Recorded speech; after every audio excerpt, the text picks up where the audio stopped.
해주셔서 고맙습니다. 감사합니다. 주님 안에서 사랑합니다.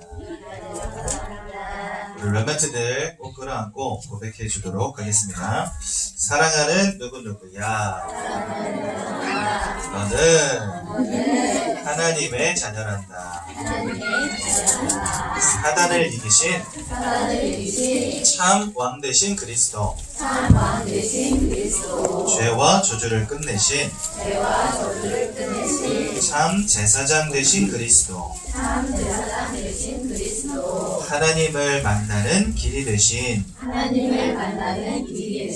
참 선지자이신 그리스도가 내 안에 함께 하신단다. 오직 여호와를 깊이 아는 축복 속에서 모든 것이 치유되고 회복되어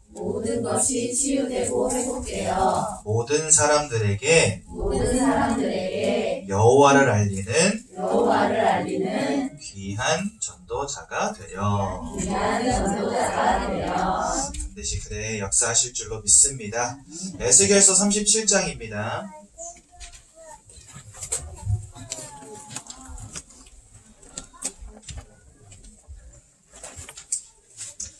에스겔서 37장 21절부터 23절까지 세 절만 함께 보겠습니다. 에스겔서 37장 21절에서 23절까지 세 절 말씀만 우리 한 목소리로 함께 다 같이 보겠습니다. 시작. 그들에게 이르기를 주 여호와께서 이같이 말씀하시기를 내가 이스라엘 자손을 잡혀간 여러 나라에서 인도하며 그 사방에서 모아서 그 고국 땅으로 돌아가게 하고 그 땅 이스라엘 모든 산에서 그들이 한 나라를 이루어서 한 임금이 모두 다스리게 하리니 그들이 다시는 두 민족이 되지 아니하며 두 나라로 나누이지 아니할지라. 그들이 그 우상들과 가증한 물건과 그 모든 죄악으로 더 이상 자신들을 더럽히지 아니하리라. 내가 그들을 그 범죄한 모든 처소에서 구원하여 정결하게 한즉 그들은 내 백성이 되고 나는 그들의 하나님이 되리라. 아멘. 여러분, 이게 얼마나 멋진 말입니까? 그들은 내 백성이 되고 나는 그들의 하나님이 되리라. 우리가 연초부터 시작해서 지금까지 지난 2주간 계속해서 확인했던 게 뭐였죠? 이 땅을 창조하신 여호와, 생사화복의 주관자가 되신 여호와, 모든 것을 다스리시는 유일한 주권자이신 여호와, 만왕의 왕이시오 만주의 주가 되신 여호와 하나님, 그 하나님이 지금 우리를 치유하시고 회복하시고 우리와 함께 하신대요. 그죠?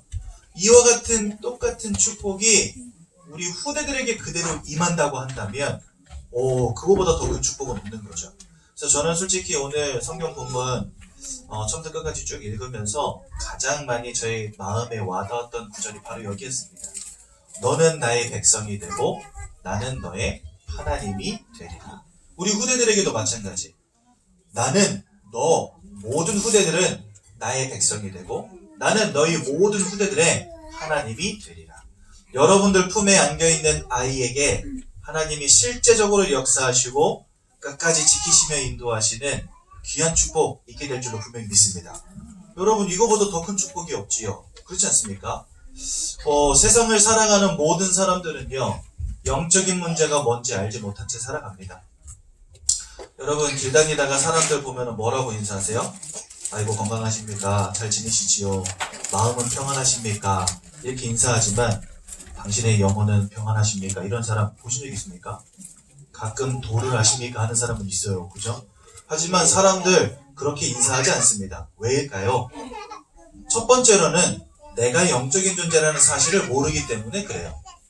두 번째로는 이 땅을 영적인 존재인지 모르고 살아가는 채 그저 내 눈에 보이는 것이 전부라고 여기기 때문에 그렇습니다.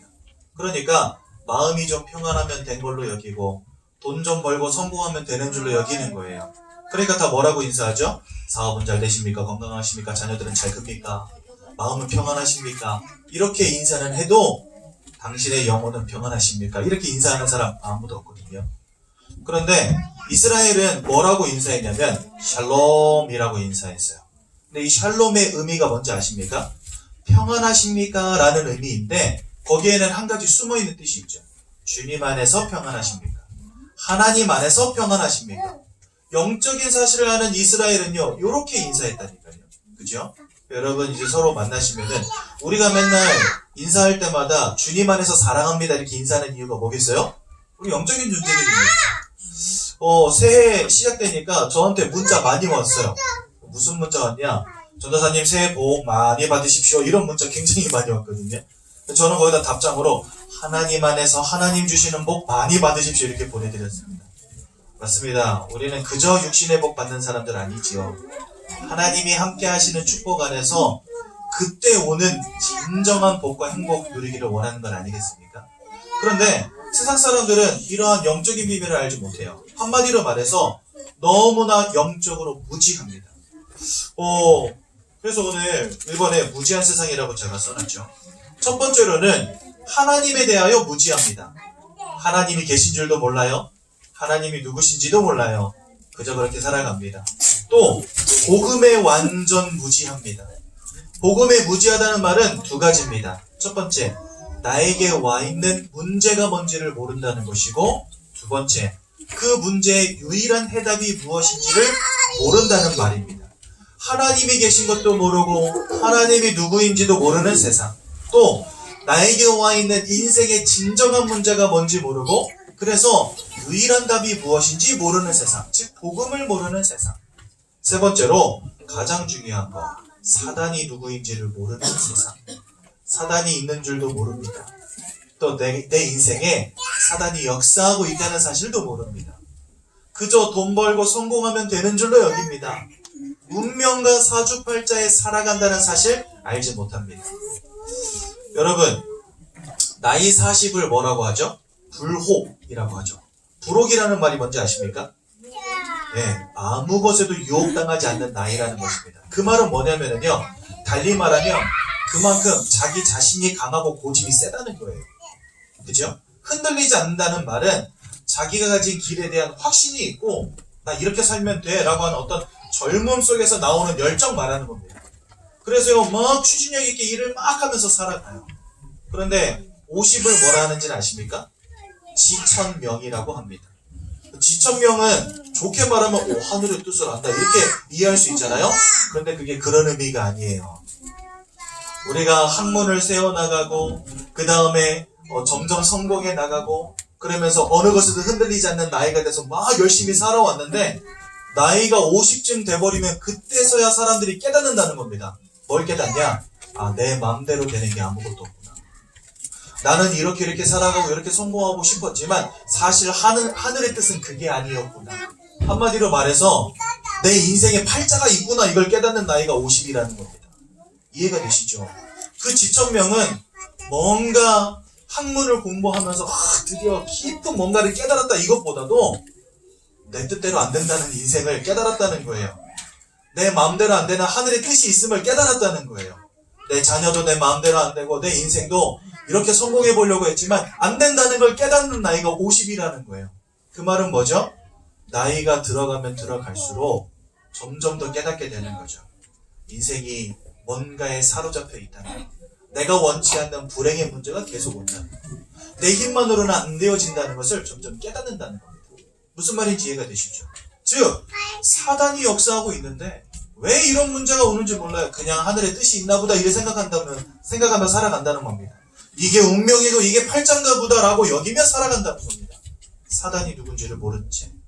사단은 우리 인생을 꽉 사로잡고 모든 것을 빼앗고 죽이고 멸망시키려는 영적인 존재며 하나님의 형상이신 그리스도 예수의 영광의 강체를 보지 못하게 속이는 존재라고 성경 말씀하십니다.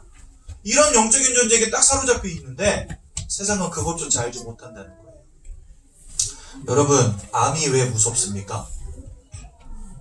내 몸에 암이 들어와 있는지를 모르기 때문에 무서운 거예요. 저기 만약에 길에서 넘어져가지고 찰과상이 생겼다. 그러면 딱 대번에 알잖아요. 피도 나고 아프기도 하니까. 그런데 암은요, 말기 될 때까지도 잘 몰라. 그리고 증세도 뭐 감기 걸린 거랑 비슷하고 막 이래요. 그러니까 막 기침 오랫동안 했는데 아무리 감기약을 먹어도 안 나. 그래가지고 병원 가봤더니 무슨 뭐 폐암 말기 이렇게 와 있고. 그러니까 암이 무서운 거예요. 나한테 문제가 왔는지 모르게 이게 와 있기 때문에 무서운 거거든요. 흑암이 무서운 이유가 무엇이겠습니까? 자신의 존재는 철저하게 숨기면서 모든 사람들을 휘어잡았거든요. 나에게 문제가 왜 오는지 모르는데 사람들 막 무너져 가거든요. 그래서 무서운 게 바로 흑암입니다. 그런데 세상은 여기에 대한 아무런 지혜와 지식이 없다는 사실, 영적인 사실을 아는 눈도 귀도 다 닫혀버렸다는 사실. 그러니까 세상은요, 완전히 무너질 수밖에 없는 겁니다. 지금 인생이 좀 안 되니까 실패다, 그걸 말하는 게 아닙니다. 잘 되고 있는 것처럼 보이지만 무너지고 있다는 거, 이게 중요한 겁니다. 그래서 오로지 육신에만 붙잡혀서 열심히 세상의 것, 육신의 것, 물질의 것, 그거 얻으려고 막 살아가다가 결국에는 무너질 수밖에 없는 인생. 여러분, 에베소서 2장 1절에서 3절에 보니까 이 땅에 하나님을 알지 못한 채 살아가는 모든 사람들은 영적인 지옥의 배경 속에 살아가는 것을 우리에게 알려주고 계십니다. 본질상 진노의 자녀로 살아갈 수밖에 없다는 말은 영적인 지옥의 배경 속에 살아가다가 나중에 지옥으로 던져질 수밖에 없는 인생이라는 거죠. 그러니까요, 이 땅을 살아가는 인생들, 영적인 거 전혀 모른 채 육신의 성공만 따라 살다가 결국은 최후 심판 가운데 영원한 불지옥으로 던져질 수밖에 없는 그런 인생 살아가고 있는 거예요. 근데 이걸 아나요, 이 사람들이요? 전혀 모릅니다. 모른 채 살아갑니다. 그래서 그것이 영원한 심리. 그죠? 그러니 사람들은요, 다 영적으로 무너져 버렸어요. 우상 숭배하지 않으면 안 되는 인생 되었고요. 제사 지내지 않으면 안 되는 인생 되었고요. 보사 지내지 않으면 인생 되어버린 겁니다. 또 마음과 생각이 다 무너져 버리고 말았습니다. 지금요, 다 약 먹고 있어요, 사람들요. 정신병원이 꽉 차가지고 들어가려면 몇 주를 대기해야 됩니다. 지금 얼마나 많은 사람들이 고통당하는지 모릅니다. 조금만 상태 괜찮아지면 다 퇴원시켜버려요. 왜요? 더 심각한 사람들 밖에 널려있기 때문에. 밤마다 잠을 못 자요. 불면증, 우울함이 막 찾아와요. 우울증. 막 갑자기 어느 날 갑자기 기분이 막 좋아져가지고 내가 원치 않는 행동을 자기가 막 해버려요. 조울증. 노이로제에 걸려버리고 뭐가 보이기 시작하고 들리기 시작하고 사람들의 마음과 생각이 영적인 부분이 완전히 무너진 상태가 되어버립니다. 여러분, 정말 놀라운 사실입니다. 초등학생들 찾아가서 설문지 조사하면은요, 뭐가 보인다 들린다고 하는 아이들이요, 초등학생들 가운데 10% 15% 있다라고 말한다니까요. 벌써 뭐가 보이고 들리는 문제까지 가버렸다는 것은요, 진짜 심각한 문제가 왔다는 거예요. 이만큼 세상이 무너지고 있는데 세상은요, 이거 손쓸 방법이 없어요. 돈으로 되겠습니까? 지식으로 되겠습니까? 여러분, 제가 몇 번 말씀드렸잖아요. 파리의 뇌를 연구하는 사람들이 있다니까요. 그만큼 지식이 세분화되고 깊어지고 넓어졌는데 아무리 연구하고 아무리 공부해도 절대로 이해할 수 없는 한 가지, 사람에게 와 있는 영적인 문제. 그러니 세상은 실패할 수밖에 없는 겁니다. 그죠? 그러면서 그 속에서 삶과 육신의 실패가 와버리는 겁니다. 방황할 수밖에 없고, 질병의 문제 가운데 빠질 수밖에 없고, 분열될 수밖에 없고, 시기할 수밖에 없고, 잃어버릴 수밖에 없는 삶 돼버리는 겁니다. 진짜 여러분들, 이 땅을 영적인 눈으로 제대로 보실 수 있어야 되겠습니다. 그렇다면 아이에게 내가 지금 뭐 해줘야 되는가 라고 하는 부분에 대한 결론이 나오게 되어집니다. 여러분, 이런 영원한 실패 속에 살아가는 세상 사람들 그 틈에 우리 자녀들이 들어간다니까요. 여러분, 우리 자녀들도 분명히 세상에 나가면 세상의 기준을 따라, 세상의 방법을 따라 다 판단받게 되어 있습니다. 어쩔 수 없어요. 세상은 학력을 요구하고 또 인맥도 요구하고 실력도 요구합니다. 우리가 그런 것을 안 갖출 수는 없어요. 하지만 그것이 우리의 우선순위 되어버린다면 그게 바로 우리 자녀들을 실패시키는 것입니다. 하나님은 우리에게 분명히 말씀하셨습니다. 내가 세상을 이기었노라. 그리고 하나님은요, 분명히 복음 가진 자들을 통해서 역사하심을 성경을 통해 우리에게 날마다 보여주십니다. 그치요? 이 땅은 왕이 다스리지만 왕을 살리는 자가 몇 명 되었어요.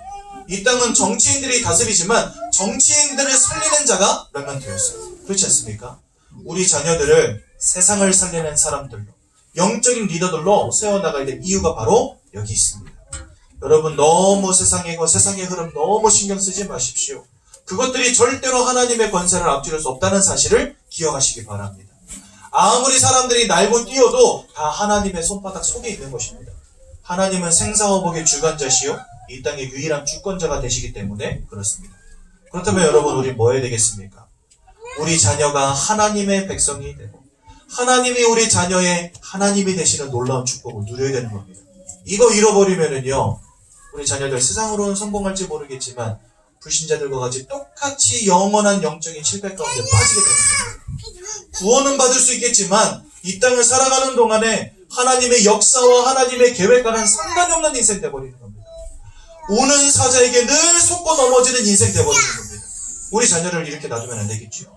그래서 여러분, 우리 자녀들에게 오직 복음, 오직 언약 전달하는 축복 반드시 누려야 될 줄로 분명히 믿습니다. 그런데 우리는 그렇게 할 힘이 없어요. 바빠요. 자녀들도 우리 품을 언젠간 떠납니다. 내가 24시간 함께 해주고 싶지만 그럴 수가 없어요. 나와 함께하는 시간보다 세상 속에서 세상의 문화 속에 더 많이 노출되어서 살아가는 게 바로 우리 자녀들입니다. 어떻게 해야 되겠습니까? 내가 안 되기 때문에 하나님이 하시겠다 했습니다. 나는 마른 뼈와 같기 때문에 하나님이 말씀으로 살리시겠다 하셨습니다. 나는 할 수 없기 때문에 너희를 살아있는 군대로 내가 만들겠다 하신 거예요. 우리는 노예되고 소국되고 포로되었기 때문에 나는 할 수 없어요. 그래서 내가 너희를 돌아오게 하겠고 황폐한 땅을 경작하게 하겠다. 저 사람이 없던 성읍을 사람의 때와 양의 때로 채우겠다. 하나님이 하신 말씀이니라 말씀하셨어요. 그지요? 내가 너로 하여금 돌아오게 하겠다. 맑은 물로 너를 정결하게 하겠다. 내 영을 부어서 너의 굳은 마음을 제하여 버리고 부드러운 마음을 주겠다. 너의 땅의 소산과 열매가 넘쳐서 열방이 너를 욕하지 못하게 만들겠다. 누구의 말씀이십니까? 하나님의 말씀. 내가 할 수 없으니까 하나님이 하시겠다 약속하셨어요. 그러니 여러분들은 뭐만 잘하면 되냐? 그 하나님을 인정하고 모든 것 다 내어 맡기면 됩니다. 우리 자녀의 인생 하나님께 다 내어 맡기시기 바랍니다. 하나님이 치유하시고 하나님이 회복하시고 하나님이 지키시고 세워나가실 줄로 분명히 믿습니다. 그래서 우리 자녀들로 하여금 하나님은요, 여호와를 깊이 체험하게 하십니다. 여러분, 저는 20대를 저 흑암 구렁텅이 속에서 보냈거든요. 그런데 저는 그 시간을 하나님께 되게 감사하게 생각합니다. 왜냐면 그 시간 때문에 저는 앞으로 복음을 전하는 전도자로 세워지는 계기가 됐기 때문에. 여러분들 자녀에게 때로 문제가 온다고 한다면 감사하십시오. 왜 감사하셔야 되냐? 드디어 하나님이 여러분들의 자녀로 하여금 그동안 말씀으로만 듣고 지식으로만 알던 하나님을 실제로 체험하는 기회를 주신 거예요. 그죠? 그렇다면 여러분, 우리는 부모된 입장에서 하나님의 계획이 그렇다고 한다면 우리 자녀에게 와 있는 문제까지도 감사해야 될 줄을 분명히 믿습니다. 하나님을 체험케 하시는 방법이 문제라고 한다면 우리는 감사해야죠. 그것 때문에 우리 자녀가 든든하게 세워진다고 한다면 우리는요, 우리 자녀에게 그와 같은 위기와 혼란이 오기를 기도해야 될지도 몰라요. 그렇지 않습니까? 여러분, 이스라엘 백성들이 가나안 땅을 차지했습니다. 전쟁도 그치고 주변에 있는 모든 강대국들을 다 섭렵했습니다. 그러다 보니까요, 이스라엘 백성들이 평화 시대를 누렸지요. 마음이 편해지고 등 따시고 배부르니까 드디어 뭐 하게 됩니까? 하나님 말씀을 잃어버리기 시작합니다. 하나님께 예배해야 될 이유도 잃어버리기 시작합니다. 부모님들이 왜 그렇게 열심히 하나님 섬겼나? 그 이유를 모른 채 교회 다닙니다. 그래서 하나님이 이러한 이스라엘 백성들을 시험하시고자 주변에 남겨둔 이방 민족들이 있더라 이렇게 말씀하세요. 하나님은 그 이방 민족들을 어떻게 사용하셨냐? 이스라엘이 말씀 놓치고 우상 숭배할 때마다 그들로 하여금 이스라엘에 쳐들어가서 그들을 노예 삼고 포로되게 만들어 버리셨습니다. 그리고 하나님이 이렇게 고통 가운데 있을 때 누구를 딱 세우세요? 사사를 보내십니다. 그게 바로 사사기의 내용입니다. 사사들을 통해서 뭐하게 하셨죠? 예수 그리스도를 발견하게 하십니다. 즉 하나님을 진짜로 바라보게 만드는 거예요. 그럴 때마다 하나님은 어떻게 하셨습니까? 이스라엘을 다시 회복시키셨어요. 그렇다면 우리에게 와 있는 문제, 우리 자녀에게 오는 문제까지도 우리는 감사해야 될 제목이 된다는 거지요. 그죠? 그래서 여러분, 우리 자녀들이 치유와 회복의 증거 속에서 여호와를 깊이 체험하는 아이들 되도록 기도하셔야 되겠고요. 그 증거들을 가지고 여호와를 널리 알리는 응답 누리도록 기도해야 될 줄로 분명히 믿습니다. 여러분 2020년도 하나님이 모든 것 취하고 회복하는 한 해로 만드신다고 분명히 약속하셨습니다. 내 노력이 아니라 하나님이 하시겠다 했습니다. 그 하나님을 인정하시고 바라보는 귀한 인생 되시기를 예수님의 이름으로 기도드립니다. 사랑의 하나님, 은혜 감사합니다. 우리 후대를 하나님이 세워나가실 줄로 믿습니다. 우리 후대가 언약을 깊이 체험하게 하시고 그리스도를 인정하는 삶, 여호와를 바라보는 삶, 여호와를 알아가는 삶 되게 도와주셔서 증거 얻게 하시며 여호와를 알리는 귀한 복된 인생 되도록 인도해 주옵소서. 예수님 이름으로 기도드렸습니다. 네.